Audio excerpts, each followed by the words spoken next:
శ్రీ సత్యసాయి జిల్లా కదిరి మండలం మోటుకుపల్లిలో నిర్వహించిన ప్రజా దర్బార్ కార్యక్రమంలో ఎమ్మెల్యే కందకుంట వెంకట ప్రసాద్ పాల్గొన్నారు. ప్రజలు సమర్పించిన వినతులను క్షుణ్ణంగా పరిశీలించి సంబంధిత అధికారులతో మాట్లాడి వారి సమస్యలపై చర్యలు తీసుకోవాలని ఆదేశించారు.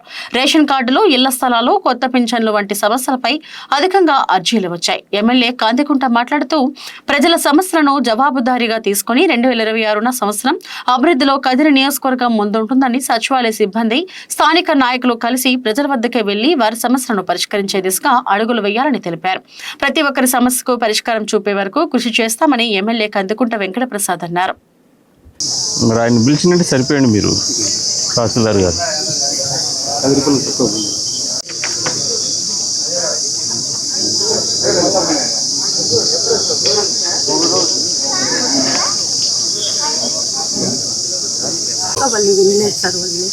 చూడండి మీరు వాళ్ళు కలిసి చూడండి కొంచెం. ఇది అదేనమ్మా.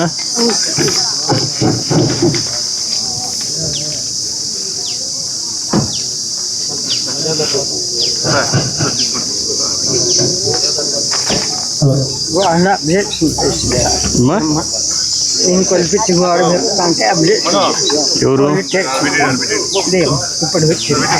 చనిపోయినాయంటే ఇన్సూరెన్స్ చేసుకున్నాక ఏమన్నా చేసుకోకూడదు, తప్పు కదా. దాంట్లో చేయించేసేయండి.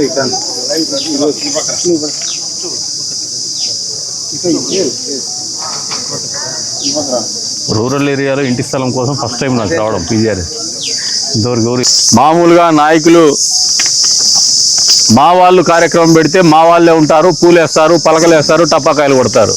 ప్రజల దగ్గరికి పోలేమనే ఒక ఉద్దేశంతో మీ సమస్యలు మేము తెలుసుకోవాలా, ఈ ప్రభుత్వం మీకు అందుబాటులో ఉండి పనిచేయాలనే ఒక చిత్తశుద్ధితోనే ముఖ్యమంత్రి చంద్రబాబు నాయుడు గారు కావచ్చు, మా Telugu Desam party working president Nara Lokesh గారు కావచ్చు, ప్రతి ప్రజాప్రతినిధిని, ప్రతి ఎమ్మెల్యేని కూడా ప్రతి వారం ఒకసారి ప్రజల మధ్యకు పొమ్మని చెప్పి సూచనలు ఇవ్వడం జరిగింది. అందులో భాగంగా కదిరి నియోజకవర్గంలో ప్రతి వారం కూడా ఎక్కడో ఒక గ్రామంలో ప్రజా దర్బారు కార్యక్రమం నిర్వహిస్తున్నాం.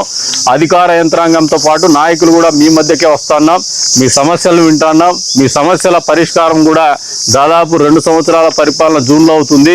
ఆ రోజున మొత్తము సమాచారాన్ని కూడా ప్రజలకు మళ్ళీ ఒకసారి పారదర్శకంగా మేము చేసినటువంటి, మీరు ఇచ్చినటువంటి అర్జీలన్నీ, మేము పరిష్కారం చేసినటువంటి అర్జీలన్నీ, ఇంకా సమస్యల పరిష్కారానికి మేము చేస్తున్నటువంటి కృషి ఏంది, ఈ 2 సంవత్సరాల కాలంలో మేము చేసినటువంటి అభివృద్ధి ఏంది, ఈ 2 సంవత్సరాల కాలంలో మేము అమలు చేసినటువంటి సంక్షేమం ఏంది, అంతేకాకుండా పాలకుల మీద ఆరోపణలు వేయడం అనేది ఒక రాజకీయ ప్రక్రియ. అది నిజాయితీగా నిజంగా ఏవైనా ఆరోపణలు, హేతుబద్ధత ఉన్నటువంటి ఆరోపణలను ఎదుర్కొని తప్పు చేస్తుంటే తలదించుకునే పరిస్థితుల్లో మేము కానీ మా నాయకులు కానీ ఉండనీయమని చెప్పేసి కూడా ఈ సందర్భంగా తెలియజెప్తాను. అంతేకాకుండా ఆరోపణలకు కూడా 2 సంవత్సరాల్లో మేము ఎప్పుడైతే మీకు ప్రజలకు మళ్ళీ ఒకసారి వైట్ పేపర్ రిలీజ్ కానీ మరకలంటించే ప్రయత్నం చేస్తే దాన్ని కూడా సమాధానాలు ఖచ్చితంగా స్పష్టంగా ప్రజలకు తెలియజెప్తామని చెప్పేసి కూడా ఈ సందర్భంగా తెలియజెప్తాను. ఆరోపణలు చేసిన వాళ్ళకు భయపడి కాదు, ఇది ప్రజాబాహుల్యంలో ప్రజా సంబంధాల మధ్యన ఎన్నుగ్గా ఉన్నటువంటి ప్రజాప్రతినిధులకు మీకు జవాబుదారీగా బతకాల్సినటువంటి పరిస్థితి, మీకు జవాబుదారీగా పనిచేయాల్సినటువంటి బాధ్యత మా మీద ఉంది. కాబట్టి వాటికి కూడా ప్రజలకు సమాధానం చెప్తాం, విన్నవిస్తాము, వివరిస్తామని చెప్పేసి కూడా ఈ సందర్భంగా తెలియజేసుకుంటూ, మీ ప్రతి సమస్య కూడా మా ఈ ప్రభుత్వ సమస్యగానే ఆలోచన చేస్తాం, మనసుతో ఆలోచన చేస్తాం. అరకొర నిధులు ఉన్నప్పటికీ, ఆర్థికంగా ఇబ్బందికరమైన పరిస్థితి ఉన్నప్పటికీ ఈసారి ఈ 22 నెలల్లో జరిగినటువంటి అభివృద్ధి నియోజకవర్గంలో గతంలో ఎప్పుడు కూడా జరగలేదనేది వాస్తవం అని చెప్పేసి కూడా మీకు ఈ సందర్భంగా తెలియజేస్తాను.